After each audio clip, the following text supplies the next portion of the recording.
Voice of India के studio में आप सभी का स्वागत करते हैं जी। मैं हूं आपका होस्ट एमपी सिंह और मेरे साथ आज रियल एस्टेट के बारे में बात करने के लिए हमारे स्टूडियो में मेहमान हैं Shabana ji. Welcome Shabana ji. Thank you so much. Shabana ji, लोग नए आते हैं बैक होम से, तो शुरू में वो अपने भाई बहन के पास रहते हैं कुछ टाइम के लिए, जहाँ बेसमेंट में रहते हैं, फिर रेंट पे अपार्टमेंट में रहते हैं, लेकिन उनकी दिलो दिमाग में रहती है बात कि घर लिया जाए। नए बंदे आते हैं, सो मेनी रिस्ट्रिक्शंस होती हैं, उनको घर लेने में मुश्किल भी आती है क्योंकि जॉब नई होती है, अच्छी नहीं होती, इनकम कम है, डाउन पेमेंट भी कम है। तो नए बंदे जो आते हैं उनके मन में बात जो है उसको घर तो लेना ही है जी। आप बेशक उसको कहते रहें कि भाई अभी रुक जाओ, आपकी इनकम कम है, आपके पास डाउन पेमेंट नहीं है, जहाँ कोई और मुश्किल है, वो कहते हैं भाई कैसे भी है हमने तो घर लेना है। नई फैमिली जो आई है, कहीं से भी आई है, इंडिया से आई है, जब पाकिस्तान से, जब बांग्लादेश से, जहाँ किसी भी और कंट्री से आते हैं लोग, जी। वो साल 2 साल में फैसला कर लेते हैं कि हमने घर लेना है। क्या गाइड करते हैं आप लोग as a real estate professional? जी बिल्कुल, जो है वो बड़ा अच्छा जो है वो मौजू आज आपने रखा है। आई रियली अप्रिशिएट, क्योंकि जो चीज़ें जो हैं वो मैं भी इस मौजू के ऊपर बात जो है वो करना चाहूँगी। चीज़ें इतनी ज़्यादा जो है वो इस तरह की हैं कि लोगों को नॉलेज ही नहीं होती, जिसकी वजह से आते हैं यहाँ पे लोग जो है वो, जैसे ही आते हैं बैक होम से, सबसे पहले तो होता है कि हम जॉब कोई ले लें। जॉब के बाद उनको जो है वो कोई अपार्टमेंट्स में जो है वो किसी में मूव इन हो जाते हैं या अपने किसी रिलेटिव के पास रहना शुरू कर देते हैं। अल्टीमेटली कुछ ना कुछ पे करना पड़ता है। तो उसमें फिर ये होता है कि वो अपने साथ जो भी सेविंग्स लेके आए होते हैं उनमें से जो है वो खर्च करना शुरू कर देते हैं। हर महीने कुछ ना कुछ अमाउंट जो है वो जाना शुरू हो जाती है अपार्टमेंट के रेंट में। और चूँकि शुरू में जॉब भी कोई इतनी बहुत अच्छी नहीं होती, तो उसके साथ साथ सेविंग्स जो हैं वो यूज़ होना शुरू हो जाती हैं। उसके बाद जब वो फाइनली सोचते हैं कि चलें अब घर ले लेते हैं और घर की तरफ आते हैं, तो फिर कुछ सेविंग्स जो है वो काफ़ी कम हो गई होती हैं। फिर सोचते हैं कि खर्चे और ज़्यादा हो जाएंगे, लेट्स वेट। मैं जो है वो ये जो है वो कहूँगी कि यहाँ पे आते ही सबसे पहले जो है वो सोचना चाहिए कि घर ले लेना चाहिए। कोई ज़रूरी नहीं होता कि हर घर में जो है वो आपको सिर्फ अखराजात ही जो है वो करने पड़े। इसमें बाजुकात हम जो है वो इनकम भी जनरेट कर सकते हैं। जैसे कोई घर इस तरह का है जिसकी साइड एंट्रेंस है बेसमेंट के लिए, आप बेसमेंट जो है वो रेंट आउट करके आपको अच्छी जो है वो इनकम वहां से हो जाती है। आधे से ज़्यादा हो सकता है, मॉर्गेज पे हो जाए, एटलीस्ट 50% जो है वो आपके एक्सपेंस, मॉर्गेज प्लस यूटिलिटीज आपके जो है वो उससे जो है वो कवर हो जाती हैं, शेयर हो जाती हैं। और उसके बाद उससे भी अहम चीज ये कि 2-3 साल 4 साल में जो है वो घर के प्राइस बढ़ जाते हैं। आपकी इक्विटी जो है वो कुछ इकट्ठी हो चुकी होती है और आप पेमेंट भी की है आपने, मूव ऑन होते हैं कुछ ही ज्यादा बड़े अच्छे घर में। शुरू में क्या आप सजेस्ट करते हैं अपने क्लाइंट्स को कि स्टार्टर होम लेना है? हाँ, स्टार्टर होम मैं तो कहती हूँ कि आप जैसा भी घर मिले आपको, आप अपना जो है वो अपनी लाइफ जो है वो अपने ही घर में स्टार्ट करें, क्योंकि कोई फर्क नहीं पड़ता। अपार्टमेंट भी तो 2 कमरों का होता है ना, तो अगर घर 2 कमरों का हो गया तो फिर क्या है, क्या फर्क पड़ता है? बिल्कुल ठीक, मतलब आपका अपना तो है ना। हाँ, लेकिन ये बात भी है ना कि हमने घर बाय कर लिया, पूरी उम्र वहां थोड़ा रहना। बिल्कुल बिल्कुल। उसको आने वाले 4 साल के बाद आपने मूव हो जाना है। बिल्कुल। बच्चे बड़े हो गए, यूनिवर्सिटी चले गए, कॉलेज चले गए, कुछ बड़े स्कूल में जाना है, या आपका काम भी तो कोई और अच्छा हो सकता है। पहले आपको स्टार्टर जॉब मिली है, कम इनकम वाली है, तो हो सकता है जो आपकी स्टडी हो या बैक होम का जो एक्सपीरियंस है उसके हिसाब से यहाँ आते ही आपको जॉब ना मिले, काम ना मिले, लेकिन आफ्टर सम टाइम आपको कोई ना कोई ऐसा गाइड मिल जाएगा जो आपको प्रॉपर उसी प्रोफेशन में ले जाएगा। तो फिर आप सोचते हैं कि अगर उस प्रोफेशन में जाना है तो ये मुझे जॉब एयरपोर्ट पे मान ली मिली, तो आपको मन लग करेगा कि एयरपोर्ट के ही अगल बगल में कहीं रहा जाए ताकि आने जाने में दिक्कत ना हो। या फिर वो कहते हैं कि जो मेरा प्रोफेशन है वो उसका हेडक्वार्टर है जो जहाँ मुझे डेली जाना पड़ेगा वो साउथ में है, तो मैं नॉर्थ में क्यों रहूं, मैं साउथ में मूव हो जाता हूँ। जहाँ साउथ में काम करते हैं पहले तो काम मिल गया ईस्ट साइड पे, ईस्ट कंडोरना में मिल गया, जहाँ नॉर्थ में मिल गया, मेपल में मिल गया, तो वहां जाना पड़ेगा, जाना चाहिए। क्योंकि ये जब भी आप लोग सजेस्ट करते हैं ना लोगों को घर लेने के लिए, तो क्या कहते हैं कि बेसिकली क्या चीजें देखनी चाहिए। एक घर लेना है किसी ने, वो पहले अपार्टमेंट में रहता है, नया आया है, अभी थोड़ा टाइम ही को साल 1.5 साल या 2 साल ही हुए हैं आए को, तो बेसिकली किन चीजों का ध्यान रखना चाहिए, क्योंकि नए बंदे को पता नहीं होता, वो आपके ऊपर ही डिपेंडेंट है। बिल्कुल सारा कुछ जो है वो हम पे ही डिपेंड कर रहे होते हैं। बिल्कुल सही कह रहे हैं आप, बिल्कुल। तो सबसे पहले तो मैं समझती हूँ कि देखिए, जब एक बंदा जो है वो आता है, उसे कुछ नहीं पता होता मॉर्गेज कैसे होनी है, उसे कुछ पता नहीं होता कि उसने जो है वो जॉब कैसे तलाश करनी है, ड्राइविंग लाइसेंस भी नहीं है, बस स्टॉप भी पास जो है वो चाहिए। तो ये सारी चीज़ें जो है वो उसके पीछे जो है वो, उसके साथ साथ फैमिली भी है, फैमिली को भी सपोर्ट करना है, और मतलब ये सारी चीज़ें जो है वो वर्कआउट कर रही होती हैं। तो शुरू में नो डाउट जो है वो हर कोई जो है वो रहता है, अपार्टमेंट्स में रहता है, इसमें कोई बुराई नहीं है। लेकिन ये कि स्टार्टिंग में ही अगर आप अपने घर के बारे में सोचना शुरू कर देंगे तो आपकी सेविंग्स जो है वो सेफ भी रहेंगी। तो उसके साथ साथ जो है वो आपको अपना घर जो है वो आप इंजॉय कर सकते हैं ओवर द इयर्स। देखें, आप एक जैसा मर्जी आप घर ले लें, जैसे उसके अपग्रेड्स होने वाले हैं, कुछ चीज़ें जो हैं वो मतलब बहुत ज़्यादा नाइस नहीं लग रही, लेकिन ओवर द इयर्स आप कुछ थोड़े बहुत जो है वो उसके ऊपर स्पेंड करते रहते हैं। इन द एंड सब कुछ अच्छा ही होता है कि आप प्रॉफिट के ऊपर जो है वो उस घर को बेच के उसको जो है वो मूव ऑन जो है वो करते हैं, और उस वक्त तक जॉब्स भी अच्छी हो चुकी होती हैं, आप ज़्यादा बेहतर मॉर्गेज के लिए एलिजिबल होते हैं, आपको ज्यादा जो है वो पता भी चलता है कि हाँ अब कैसा घर हमने लेना है। क्योंकि 4-5 साल के बाद पता चलता है। 4-5 साल हाँ 4-5 साल कह सकते हैं। लेकिन मेरा क्वेश्चन था शबाना जी, जिस बंदे ने पहली बार घर लेना है, हाँ, तो उसके कंसर्न क्या है? एक कंसर्न तो हो गया कि उसकी जॉब कहाँ है, हाँ, वो नेचुरली उसको चाहिए वैसे मेरे हिसाब से कि जहां उसकी जॉब है उसके अगल बगल में ही घर लेना चाहिए। हाँ जी, बिल्कुल इसी तरह ही करना चाहिए। दूसरा, बच्चे छोटे हैं, स्कूल गोइंग है, तो स्कूल नजदीक होना चाहिए। हाँ, तीसरा, शॉपिंग मॉल भी नजदीक होनी चाहिए। अगर ये आपके और फैमिली मेंबर उस तरफ रहते हैं, वो भी बड़ी अच्छी बात है। को मामा फूफा रहता है, हाँ, तो अच्छी बात है उनके पास जाए रहेंगे, हेल्प आउट हो जाता है। जरा कहीं अचानक जाना पड़ जाता है, बच्चों को छोड़ना पड़ जाता है, तो बहुत सारी चीजें जो है वो वर्कआउट करती हैं।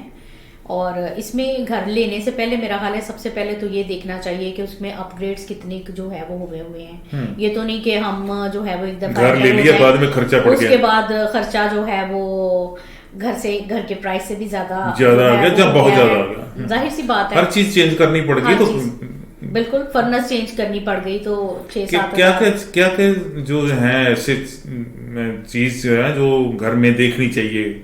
हाँ जी, बिल्कुल नए बंदे को पता नहीं होता ना, पता नहीं तो होता। उसको तो ये भी नहीं, मैं सच में बताऊं जी, मुझे पता ही नहीं था या फर्नेस कहाँ होती है। फर्नेस होती भी है कि नहीं होती, क्योंकि वहां तो जरूरत ही नहीं है हमें। जाहिर सी बात है। अच्छा, हॉट वाटर टैंक, वहां तो गीजर बोलते हैं हम तो, हाँ जी, वो इलेक्ट्रॉनिक गीजर है या गैस गीजर है, हाँ, तो यहाँ वो हॉट वाटर टैंक की बात भी आ गई। ठीक है जी, तो ये सारा कुछ नए जो बंदे नए आते हैं, पहली बार आते हैं, उनके लिए तो सारा कुछ हैरान करने वाली बातें हैं ना।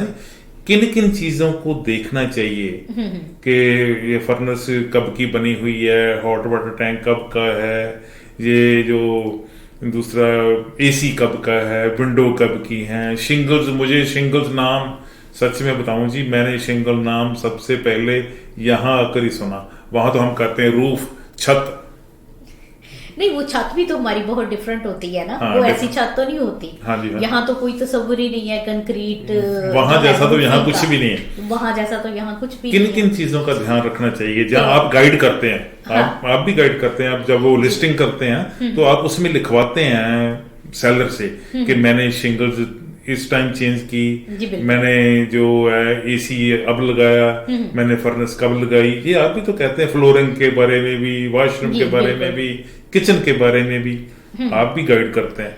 तो आप अपने क्लाइंट को क्या बताते हैं कि इन चीजों का भाई ध्यान रखो, जहां मैं आपको बताती हूँ कि ये मेरे हिसाब से ये चीजें आपके लिए ठीक है और सफिशिएंट टाइम ये आपको घर के ऊपर और खर्चा नहीं करना पड़ेगा। बिल्कुल बिल्कुल। वो क्या क्या अच्छा, है? इसमें थोड़ा सा मैं थोड़ा सा इस चीज को भी वजाहत करूंगी कि जब आप अपार्टमेंट में रह रहे होते हैं, आप चाहे 5 साल बाद घर लें, आपको इन चीजों का बिल्कुल पता ही नहीं होता। नहीं होता है। जब भी आप जो है वो स्टार्ट करेंगे, अपनी होम सर्च स्टार्ट करेंगे, आपको जीरो से ही स्टार्ट करना होता है। चाहे आप न्यू टू कनाडा हो या आपको काफी अरसा हो गया रहते हुए किसी अपार्टमेंट वगैरह में। तो इसमें जो है वो सबसे पहले तो हम जैसे ही एंटर होती हूँ मैं, तो सबसे पहले जो है वो, क्योंकि अपर फ्लोर होता है, तो सबसे पहले हम विंडोज जो है वो मैं चेक करती हूँ और उनको भी जो है वो बताती हूँ कि ये विंडो जो है वो नई है, पुरानी है, डबल जो है वो है, डबल पैनल या ट्रिपल पैनल है, ये किस तरह से जो है वो है, उनको बताती हूँ। और उसके बाद जो है वो हम पूरे घर में जो है वो देखते हैं, वॉशरूम्स चेक करते हैं, उसके जो है वो वैनिटी जो है वो उसको खोल के जो है वो अक्सर मैं देख लेती हूँ कि कोई लीकेज वगैरह तो नहीं है।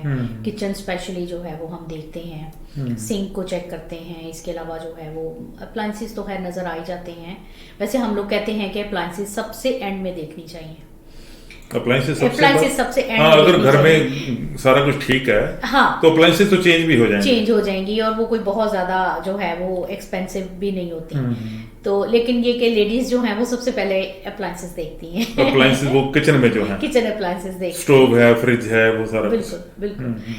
उसके बाद जो है ये बात, सारा दिन तो उसी ने काम करना है। हाँ, तो उसको अप्लायंसेस वो बुरे लगेंगे या अच्छे उसके मनपसंद नहीं है, या चलती नहीं है प्रॉपर, हाँ, तो उसको परेशानी का नहीं, चलनी तो हर चीज चाहिए। हाँ। मतलब ये तो हम जो है वो कहते हैं कि मतलब हर चीज जो है वो चेक कर लें कि हर चीज जो है वो मतलब प्रॉपरली वर्क। लेडीज वैसे अपनी किचन के बारे में ज्यादा फिक्रमंद होती है। जी बिल्कुल बिल्कुल। सबसे पहले उन्होंने दराज खोल के देखने हैं, फ्रिज खोल के देखना है, स्टोव को चेक करना है, डिशवॉशर देखना है। लेकिन मैं समझती हूँ कि ये चीजें बाद में जो है वो देखनी चाहिए। पहले जो है वो फर्नेस देख लेनी चाहिए, फर्नेस देख लेनी चाहिए, क्योंकि वो बहुत उसका खर्चा भी ज्यादा है। और अगर उसको रिपेयर करवाना पड़े वो भी ऑल ऑफ सडन बंद हो जाए तो क्या करेंगे? हाँ जी बिल्कुल बिल्कुल। उसके बाद जो है वो हॉट वाटर टैंक आ जाता है, फिर जो है वो एसी लाजमी जो है वो देख लेना चाहिए कि उसकी कितनी लाइफ जो है वो बाकी है। फिर उसके बाद जो है वो शिंगल्स इम्पोर्टेंट थिंग है। उसके बाद जो है ना वो 1 बाय 1 जो है वो चीज़ें आती हैं कि आप देखें, अप्लायंसेस देखें, फ्लोरिंग देखें, किचन जो है वो कैबिनेट्स वगैरह जो है वो चेक कर लें। लाजमी सी बात है, वॉशरूम में अपग्रेडेड है या नहीं। उसके जो इलेक्ट्रिक पैनल है वो उसकी क्या जो है वो कॉपर है या नॉब एंड ट्यूब्स है या किस तरह की जो है वो है। अगर पुराना घर है तो उसको कब जो है वो अपग्रेड किया गया है, मतलब क्या क्या अपग्रेड्स उसमें जो है वो किए गए हैं। वो जो अच्छा सेलर है वो तो लिख ही देता है। हाँ, MLS में आ जाती हैं, वो MLS पे आ जाती हैं। लेकिन बाज चीजें जो हैं वो जिसके बारे में कई बार लिखते भी नहीं है वो लोग, लिस्टिंग नहीं बताते। वो बहुत जरूरी है, बहुत जरूरी है कि अगर कुछ नहीं लिखा हुआ तो ज्यादा आपको अवेयर होना चाहिए। हाँ, पूछ लेना जरूरी है। तो ये सारी चीजें जो हैं वो देख लें। If it is all good, बिल्कुल ठीक है सारा जो है वो। इसके अलावा सेलर जो है वो उसने प्रॉपर्टी डिस्क्लोजर स्टेटमेंट दिया है या नहीं। प्रॉपर्टी डिस्क्लोजर स्टेटमेंट में उसने कुछ डिस्क्लोज किया है और उसने बाजुकात जो है वो पुराने घरों में एक बहुत बड़ी प्रॉब्लम जो है वो आजकल मैं देखती हूँ कि बेसमेंट अक्सर जो है वो कोई पानी शानी कोई बहुत ज़्यादा नहीं, बाज़ औक़ात बहुत थोड़े थोड़े जो है वो फासले के ऊपर कुछ ना कुछ हल्का फुल्का सुराख से जो है वो हो जाते हैं, जिसकी वजह से हल्का फुल्का पानी जो है वो अंदर आ सकता है। वो पानी कोई बहुत ज्यादा जो है वो प्रॉब्लम तो नहीं करेगा, लेकिन उससे मोल्ड लग सकता है, उससे उसको रिपेयर कर लेना हाँ जी, उसको मोल्ड जो है वो उसका जो है वो मोल्ड का बहुत ज्यादा जो है वो होता है, और यहाँ पे ये प्रॉब्लम है, आ सकती है। हर तीसरे चौथे पांचवे घर में जो है वो मोल्ड की प्रॉब्लम है, स्पेशली बेसमेंट में। तो उस चीज को जो है वो नजर में रखना। एरिया कोई भी हो, ऐसे सभी में हो सकता है? हाँ जी, सभी में है, पूरे विनिपेग में जो है ये प्रॉब्लम जो है वो है। वो पता चलता है सुराखों से, ये पता चलता है, लेकिन बाज लोगों ने जो बहुत केयरफुल होते हैं अपने घरों के बारे में, उन लोगों ने जो है वो क्या किया होता है कि आउटसाइड पे जो दीवारों के साथ साथ जो है वो थोड़ा ऊंचा सा जो है वो वाटरप्रूफ कुछ डाल के, और उसके ऊपर जो है वो सारा जो है वो पत्थर या इस तरह से चीजें जो है डाल देते हैं, जिसकी वजह से पानी जो है वो दूर रहता है घर से। तो ये बहुत जरूरी है। ये चीज भी जो है वो नजर में रखनी चाहिए कि ऐसा तो नहीं है कि पानी की ढलवान जो है वो घर की तरफ है, तो वो फिर उससे घर लैंडस्केपिंग इस तरीके से होनी चाहिए कि पानी दीवार की तरफ ना जाए, हाँ जी, दूर रहे पानी। लैंडस्केपिंग के अलावा भी अगर बाजू का जो है वो कंक्रीट भी होते हैं ना बाहर, तो वो भी जो है वो डाउन चला जाता है। यहाँ पे शिफ्टिंग बहुत ज्यादा है ना असल में, तो वो उसकी वजह से जो है वो डाउन चला जाता है, घर की तरफ ढलवान हो जाती है। तो उस चीज को भी नजर में रखना जो है वो बहुत जरूरी है। नई फैमिली के लिए तो ये बहुत ध्यान रखने वाली बातें सभी। शबाना है ना? हाँ शबाना है, शबाना की जिम्मेवारी बढ़ जाएगी, उसको गाइड करना पड़ेगा ना अपने क्लाइंट को। तो ये जो चलो अपने क्लाइंट को तो करते ही होंगे, हाँ। हम तो आपका फायदा ये ले रहे हैं कि सभी लोगों को पता चले। जी बिल्कुल, मैंने तो सारा एक्सप्लेन किया है कि जो भी ऐसा जो है वो बंदा है जिसको कुछ भी नहीं पता, उसको भी इंफॉर्मेशन जो है वो कि घर में एंटर हो के घर के बाहर जो है वो क्या क्या चीजें जो है वो चेक कर लेनी चाहिए। आपने एक बात की थी, डिस्क्लोजर, प्रॉपर्टी डिस्क्लोजर की बात की थी। जी जी। प्रॉपर्टी डिस्क्लोजर फॉर एग्जांपल जो वो पहले आप घर बाय करने जा रहे हैं उसमें पहले वो ओनर रहता ही नहीं है, वो रेंटल प्रॉपर्टी थी। जी जी। वो कहता कि मैं कहां से दूं जी, मुझे तो पता ही कुछ नहीं। ये लीगल डॉक्यूमेंट है या वैसे उसकी मर्जी है दे ना दे? नहीं, ये लीगल जो है वो डॉक्यूमेंट है, लेकिन इसमें जो है वो 100% बाउंड नहीं है कि वो इसको जो है वो लाजमी दे। अगर वो नहीं रहता रहा तो वो बाउंड नहीं है कि वो दे। बायर इंसिस्ट करता है कि मुझे तो चाहिए। हाँ, लेकिन उसमें फिर वो पहले से ही बता देता है कि मैं इसका प्रॉपर्टी डिस्क्लोजर नहीं दूंगा। यूजुअली पीपल जो है वो MLS पे डाल देते हैं इसका इस प्रॉपर्टी का प्रॉपर्टी डिस्क्लोजर नहीं मिलेगा। इसका सोल्यूशन क्या है? जो डिस्क्लोजर नहीं मिलेगा, उसके मन में शंका है, बायर के मन के, बायर नया है, उसके मन में आता है कि पता नहीं डिस्क्लोजर क्यों नहीं दे रहा, कोई प्रॉब्लम ना हो, मैं फंस ना जाऊं। हाँ जी, क्या सोल्यूशन है इसका? इसमें फिर जो है वो प्रॉपर्टी इंस्पेक्शन जो है वो इंस्पेक्शन करवा लेनी चाहिए, बेस्ट जो है वो चीज है। और वो प्रॉपर्टी इंस्पेक्टर जो है वो ऑल टुगेदर हर चीज जो है वो चेक करते हैं, और उसके बाद जो है वो अपनी रिपोर्ट जो है वो देते हैं, जो कि बायर के लिए फॉर एवर बहुत हेल्पफुल होती है। और मैं हमेशा जो है वो कहती हूँ कि प्रॉपर्टी इंस्पेक्शन करवा लेनी चाहिए, क्योंकि अगर घर आपको पसंद है, हाँ, आपने फाइनल कर लिया कि अगर कोई दिक्कत नहीं है इसमें, माइनर है तो कोई बात नहीं, मेजर कोई प्रॉब्लम नहीं है, हाँ, तो ये घर हमने ले लेना है। हाँ, लेकिन उससे पहले अगर इंस्पेक्शन करवा लें तो आप 100% श्योर हो जाएंगे कि जो मैंने चूज किया है, अच्छा चूज किया है, हाँ, तो इसमें दिक्कत आने वाली नहीं। अच्छा डिसीजन जो है वो लिया है। इसमें थोड़ा सा जो है वो ये भी प्रॉपर्टी डिस्क्लोजर में अगर नहीं है तो फिर तो लाजमी इंस्पेक्शन करवानी चाहिए। तो हम स्पेशली जो है वो ऑफर टू परचेज में जो है ये कंडीशन लिख देते हैं कि अगर प्रॉपर्टी इंस्पेक्शन सही आ जाती है घर की तो तभी लेंगे, खरीद लेंगे, तभी लेंगे, नहीं तो नहीं लेंगे। हाँ, नहीं तो नहीं लेंगे। हाँ, नहीं तो अगर ऐसा नहीं, ऐसी कंडीशन नहीं डालेंगे तो फंस जाएंगे फिर। वो जो आपने डिपॉजिट दे रखा है। अच्छा, समटाइम लोग करते हैं जी, मैं क्योंकि मॉर्गेज में हूं तो मुझे भी इसका एक्सपीरियंस है, कुछ लोग ऐसी कंडीशंस नहीं डालते, मॉर्गेज की भी नहीं डालते, प्रॉपर्टी इंस्पेक्शन की भी नहीं डालते, उन लोगों के फंसने के चांसेस तो काफी होते होंगे। असल में जो आजकल करंट सिनेरियो है वो बहुत डिफरेंट है। वो शायद लोग जो है वो कहते हैं हमने कभी भी नहीं देखा। तो अब आपके पास जो है वो एक एक प्रॉपर्टी की मल्टीपल जो है वो आ जाती हैं, ऑफर्स आ जाती हैं। अब जो सेलर का रियल्टर है वो तो जाहिर है अपने सेलर का जो है वो देखता है, बेनिफिट देखता है कि उसका क्या बेनिफिट है। तो उसका बेनिफिट ये है कि उसके साथ सामने जब मल्टीपल ऑफर्स हैं तो उसमें से वो ऑफर जो है वो चूज करे जिसमें जो है वो बायर ने कोई कंडीशन नहीं रखी, कोई कंडीशन नहीं रखी, प्राइस भी ज्यादा रखा हुआ है,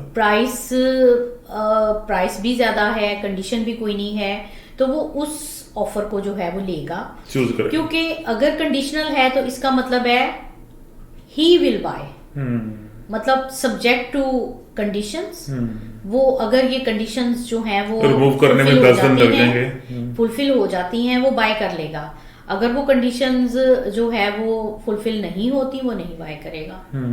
लेकिन अगर क्लीन ऑफर है, उसमें कोई मॉर्गेज कंडीशन नहीं है, उसमें कोई प्रॉपर्टी इंस्पेक्शन कंडीशन नहीं है, इसका मतलब है कि उसको ऑफर डे पे वो डील जो है वो डन हो गई। नए बंदे जो हैं आप उनको क्या सजेस्ट करते हैं? ऐसी क्लीन ऑफर डालनी चाहिए या फिर इन बातों का ध्यान ही रखना चाहिए? मॉर्गेज पता नहीं होएगी कि नहीं होएगी, प्रॉपर्टी में कोई ऐसी प्रॉब्लम आ गई तो फिर क्या करेंगे? नहीं, मैं तो सजेस्ट नहीं करती कि क्लीन ऑफर जो है वो भरी जाए, लेकिन कुछ ये तो बिडिंग चल रही है, हाँ, इसमें दिक्कत आ रही है ना, यही प्रॉब्लम है ना जिसकी वजह से लोग जो है वो क्लीन ऑफर्स भर रहे हैं। अदरवाइज तो सारा कुछ बड़ा अच्छा चल रहा था, स्मूथली चल रहा था। लोग जो हैं वो मॉर्गेज की कंडीशन भी रखते थे, लोग जो है वो प्रॉपर्टी इंस्पेक्शन की, ये विनिपेग में ही है जी ऐसा कि मॉर्गेज की कंडीशन भी 3-4 दिन की होती है। ओंटारियो में चले जाओ, वहां ऐसा लिखा ही नहीं होता मॉर्गेज कंडीशन, वहां लिखा होता है क्लोजिंग, इन बिटवीन मॉर्गेज करवानी है। मान लीजिए क्लोजिंग का टाइम रखा है 45 डेज, तो मॉर्गेज की कंडीशन ऑटोमेटिकली 45 डेज है। ये नहीं है कि मॉर्गेज जब दिखाओ ये करो वो करो। यहाँ तो पता नहीं क्यों इतनी मतलब हॉट मार्केट कर रखी है, ये इसके लिए कौन जिम्मेवार है? नए बंदे तो फंस जाते हैं ना समटाइम। जो बिडिंग वार, नए बंदे को बिडिंग वार में पार्टिसिपेट करना चाहिए या नहीं करना चाहिए? बात ये है कि जो फर्स्ट टाइम बायर है, हाँ, वो मान लीजिए घर लगा है जी 350 का, 3,50,000 का लगा, वो बिडिंग चल रही है तो वो 4 लाख का बिकता है, ऐसे ही है। तो नए बंदा तो उसको पता ही नहीं है कि मुझे 4 का बाय करना चाहिए कि नहीं करना चाहिए। तो एक रियल एस्टेट एजेंट प्रोफेशनल के तौर पे आप लोगों को क्या सजेस्ट करना चाहती? पहली बार लेने वाले, जो दूसरी बार तीसरी बार लेना उनको पता है, उनको सब कुछ पता है, वो लूप होल सब जान जाते हैं, लेकिन पहली बार लेने वाला बंदा फंस ना जाए कहीं। तो हमारी ड्यूटी है ना कि अगर वो हम उसको बताएं, ये प्रोफेशनल रिस्पॉन्सिबिलिटी भी है, हमारी लीगल रिस्पॉन्सिबिलिटी भी है, तो उनको बताएं भाई ये बिडिंग हो रही है, इसमें आपका फायदा क्या है, नफा क्या है, नुकसान क्या है। एक्चुअली मैं क्या करती हूँ, मैं ये करती हूँ कि पहले सबसे जो है वो ये जब हमने ऑफर भर ली, क्लाइंट के साथ बैठ के ऑफर भर ली, हम जो है वो ये डिस्कस कर लेती हूँ कि हमारी जो है वो मैक्सिमम प्राइस जो है वो क्या है, लिमिट क्या है। हाँ। मेरी जो है वो ये घर जो है हमें पता चल जाता है कि ये कहाँ तक जाएगा, उसमें हम जो है वो बायर के साथ एक लिमिट जो है वो सेट कर लेते हैं कि ये घर जो है वो चले, ये अगर 399 का जो है वो लगा हुआ है तो हो सकता है कि ये 350 का जो है वो जाके बिके। तो उसमें जाहिर सी बात है बायर ने भी सोचा हुआ है कि उसने कितने का लेना है, उसकी मॉर्गेज का प्री अप्रूवल क्या है वो मुझे पता है पहले से। तो फिर एक हम सेट कर लेते हैं कि हाँ ये अगर 420 तक समझ में आता है कि 420 तक अगर जो है वो हो गया तो 420 का हम ले लेंगे, उससे ऊपर हम नहीं जाएंगे। आप उनसे पहले मतलब कॉन्फिडेंस उनसे ले लेते हैं कि हाँ, मैं कहाँ तक इसकी ऑफर बढ़ा दूं। हाँ, मैंने ऑफर भर दी, 410 की भर दी, उसके बाद मैंने 415 की कर दी, 420 की भी कर दी, उसके बाद जो है वो सेलर को कह देना कि सेलर को कह मेरे दिया कि बायर बस मेरा this is बायर my इससे final. ज्यादा नहीं लेना चाहता। This is my final. अब आप भी तो सजेस्ट करती है ना कि ये 423 से ज्यादा नहीं बढ़ने वाला। हाँ, तो हम ऐसा करें कि 423 से नहीं बढ़ेगा, नहीं उससे कीमत ज्यादा नहीं है, लेकिन 450 तक लेने की क्या जरूरत है फिर? हाँ जी बिल्कुल। और प्रॉपर्टी भी ली जा सकती है। और भी प्रॉपर्टी ली जा सकती है कि एक अगर अच्छा बजट है तो एक उसके साथ जो है वो प्रॉपर्टी भी तो ऐसी होनी चाहिए ना को कि उनकी प्राइस जो है वो मतलब उसके मुताबिक ही हो। बीइंग रियल्टर आप अपने क्लाइंट को सिर्फ एक प्रॉपर्टी थोड़ा दिखाते हैं, 20 दिखाते हैं। बिल्कुल 20 दिखाते हैं, बिल्कुल बिल्कुल। वो उसको कभी को पसंद आते, वो ये भी कह देते हैं कि हम ये भी अच्छी है लेकिन वो हमने कल देखी थी ना वो भी अच्छी है। हाँ। अगर ये नहीं घर मिलेगा तो वो ले लेंगे। ऐसा हाँ। भी तो समटाइम होता है। बिल्कुल हम इसी तो तरह आप क्लाइंट अपने क्लाइंट को मोर देन वन घरों के ऊपर भी ऑफर डालने के लिए प्रॉमिस आप उनको गाइड करते हैं, करना चाहिए या नहीं करना चाहिए?